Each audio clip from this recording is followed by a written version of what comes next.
उद्धव ठाकरेंच्या उबाठाचे 6 खासदार त्यांना रामराम करून एकनाथ शिंदेंच्या शिवसेनेत प्रवेश करणार आहेत अशी सूत्रांची माहिती आहे।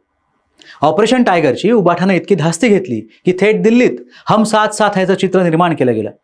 आता ऑपरेशन टायगर अंतर्गत कोणते 6 खासदार शिंदे सेनेत प्रवेश करणार ते आपल्याला पाहायचंय।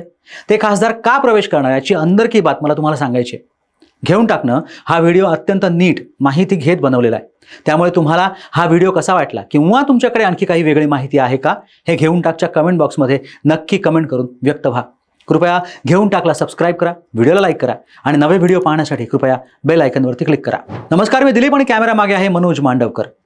दुपारी 3 वाजता उद्धव ठाकरे गटाचे 10 माजी नगरसेवक एकनाथ शिंदे यांच्या गटात प्रवेश करणार असल्याची सुद्धा बातमी आहे। एकीकडे गळती लागलेल्या पुण्यात उद्धव ठाकरे जाऊन तिथली गळती थांबवण्याचे प्रयत्न करणार आहेत, तर दुसरीकडे मात्र अरविंद सावंत आपले सर्व खासदार हजर आहेत हे तुम्ही पाहत आहात। राज्यातले महत्त्वाचे प्रश्न लपवण्यासाठी या अशा बातम्या पेरल्या जातात असं सांगतायत। आता नेमका हा प्रकार काय आहे? ऑपरेशन टायगर का होणार असं सांगितलं जातं? हे खासदार खरंच शिंदे सेनेत प्रवेश करणार का?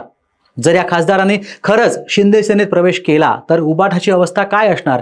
या प्रश्नांची उत्तरं आपल्याला या व्हिडिओच्या माध्यमातून घ्यायची आहेत। एकनाथ शिंदेंच्या शिवसेनेचे नेते आणि कॅबिनेट मंत्री असणाऱ्या उदय सामंत यांनी काही दिवसांपूर्वी हा दावा केला होता की उद्धव ठाकरे गटाचे काही खासदार आणि मग यातले काही एकनाथ शिंदेंच्या संपर्कात आहेत आणि लवकरच त्यांचा पक्षप्रवेश केला जाईल। त्यांच्या या विधानाने तेव्हाही खळबळ उडाली होती आणि आजही म्हणजे 7 फेब्रुवारी रोजीही उदय सामंत यांनी पुन्हा एकदा हा दावा केलाय। एकनाथ शिंदे यांचं नेतृत्व उद्धव ठाकरेंच्या नेतृत्वापेक्षा उजवं असल्यानं हे खासदार पक्षप्रवेश करणार आहेत। टप्प्याटप्प्याने या खासदारांचा प्रवेश करण्यात येणार आहे असंही सामंत यांचं म्हणणं आहे।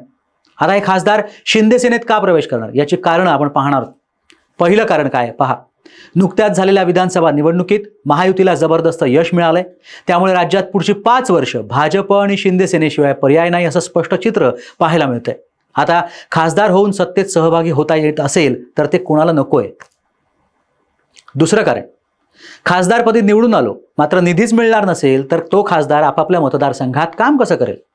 5 वर्षानंतर तो कोणत्या तोंडाने मतदारांसमोर मतं मागायला जाईल? त्यामुळे आपल्या मतदारसंघात निधीचा तुटवडा होऊ नये असं खासदारांना वाटणं सुद्धा अत्यंत स्वाभाविक आहे।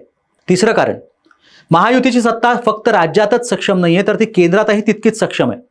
निधी केंद्रातनं जास्त मिळतो आणि त्या खालोखाल राज्यात मिळतो। मग अशा स्थितीत हे खासदार आपल्या टर्ममध्ये विकास कामांवरती भर देताना पाहायला मिळू शकतात। चौथं कारण, एकनाथ शिंदे आणि उद्धव ठाकरे यांच्यात विधानसभेत रणकंदन माजलं होतं आणि पक्ष कोणतं आणि चिन्ह म्हणून मतदार कोणाला कौल देतात याकडे खासदारांचं लक्ष होतं।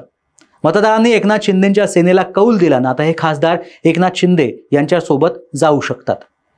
आता कोणती नावं आहेत जी गळाला लागू शकतात असं सांगितलं जात आहे, म्हणजे तशी शक्यता वर्तवली जाते, तर ती नावं कोणती आहेत हे आपण ग्राफिक्सच्या माध्यमातून पाहूया। पहा, कोणते खासदार शिंदेंच्या गटात प्रवेश करणार? संभाव्य आहेत ओमराजे निंबाळकर धाराशिव, संजय देशमुख यवतमाळ वाशिम, नागेश पाटील अष्टीकर हिंगोली, संजय जाधव परभणी, अनिल देसाई दक्षिण मध्य मुंबई, अरविंद सावंत दक्षिण मुंबई। आता अरविंद सावंत यांनी या पत्रकार परिषदेत टायगर जिंदा आहेचा नारा दिलाय। त्यामुळे पडद्याआड कोणत्या महत्त्वाच्या घडामोडी घडणार आहेत हे पाहणं महत्त्वाचं असणार आहे। आता उबाठा गटाचे एकंदरीत 11 खासदार संसदेत आहेत, त्यापैकी 2 राज्यसभेचे खासदार आहेत। एक म्हणजे संजय राऊत आणि दुसऱ्या म्हणजे प्रियांका चतुर्वेदी।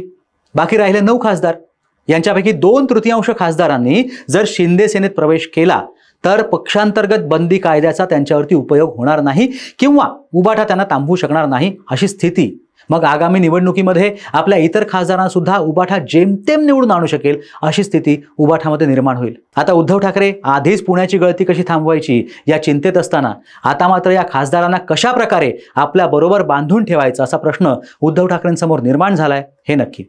असो, माणसं जोडायची किंमत काय असते हे आता तरी उद्धव ठाकरेंना समजेल। तुम्हाला हा व्हिडिओ कसा वाटला ते नक्की कमेंट करून सांगा आणि हा व्हिडिओ शेवटपर्यंत पाहिलात त्याबद्दल धन्यवाद।